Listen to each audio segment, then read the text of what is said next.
My mother was a daughter of a Baptist minister.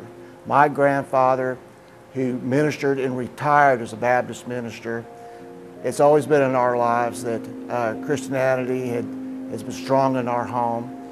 And then when I lost my mother at a very early age, the cancer, it devastated my life as a young man. I was very young, 8 years old at the time, so that was tragic. My father became a single parent, and it was rough on all of us. He was a Marine. I always had been a Marine, not once but twice in his life. So growing up with an ex-Marine was really tough on all of us, but he too believed in the Lord and made sure that we all went to church on time and we all were clean and cut. Little to know, by looking at me today, you would think, well, what's up with that hair? But there's a reason for the hair, and I will get to that later. I knew that going to church with my family meant a lot to them, but it really didn't click with me. I saw my relatives be baptized, and I wasn't really ready for that. And when I became ready, I was ready right here at First Church. I was baptized here, and I was 54 years old when I was baptized. And then I knew that I was ready. That was a choice that I had made, and it turned out to be a wonderful choice, and the wonderful things that came with it. Life has not always been easy. It's been real tough, the way our economy has gone and the way the economy was then.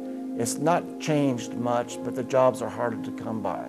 When things got real rough, that it was actually my belief in God that would turn things around. I know He's walked with me.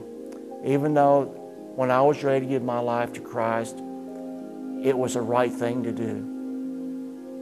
And as the last 5 years of my life has been really rough. My wife wanted to live on a hill or a home with a view. And that was tough. That was a tough thing to come about, because I like to have or do for her, because she's done so much for me. So we looked for homes and saw so many that wasn't right. It wasn't really a view that she'd like to have had. And we had to be going out on a road that most of you've been on, and we found this home. So we bought this home, and we've been there 15 years, be soon 16 years. And it's a home that she liked. It had potential. There's definitely a fixer-upper, because then it was a two-car garage, more or less. And we built it to be a two-story, 2 full bath, 3-bedroom place. And then look what happened. We had a F4 tornado come through our home and pretty much destroyed it.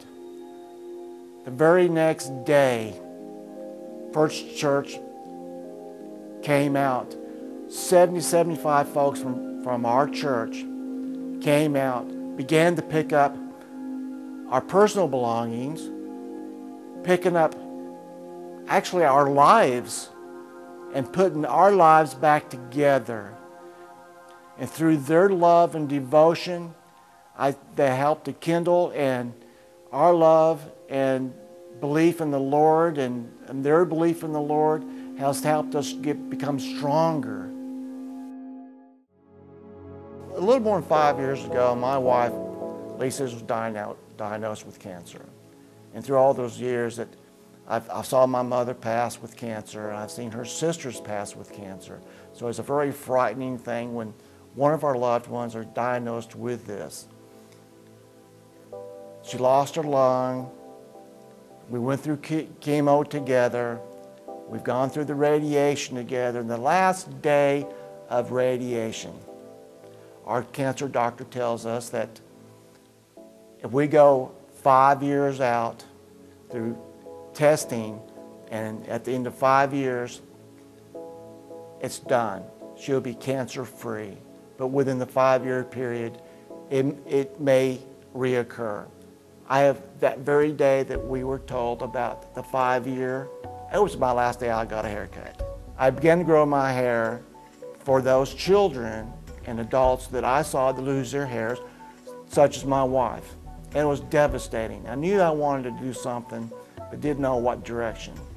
But locks of love I've heard about. So my hair is going to be removed because we've reached that 5-year goal, and they will be donated to Locks of Love. But through those 5 years, I'd like to tell you that something that's been occurring here at First Church. The story starts out to where 5 years ago, when my wife was diagnosed with cancer, and shortly after that, I was diagnosed with severe chronic depression. I began to shy away from reality, but always spoke with my Father, our Lord, our God about it. And he stood by me by showing me this one thing.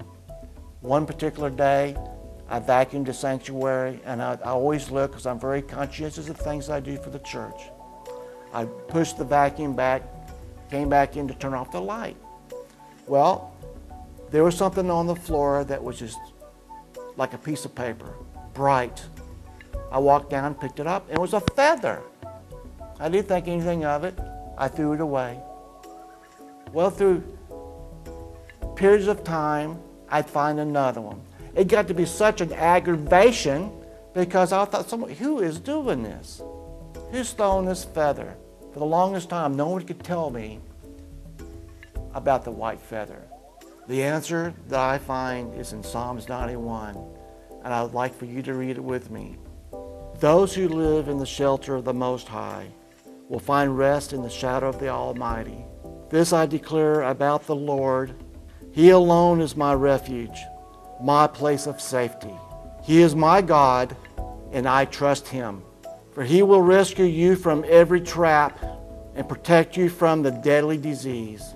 He will cover you with His feathers. He will shelter you with His wings. His faithful promise are your armor and protection.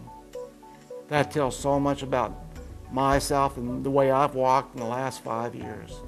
Through all this time, I could never find an answer about that white feather.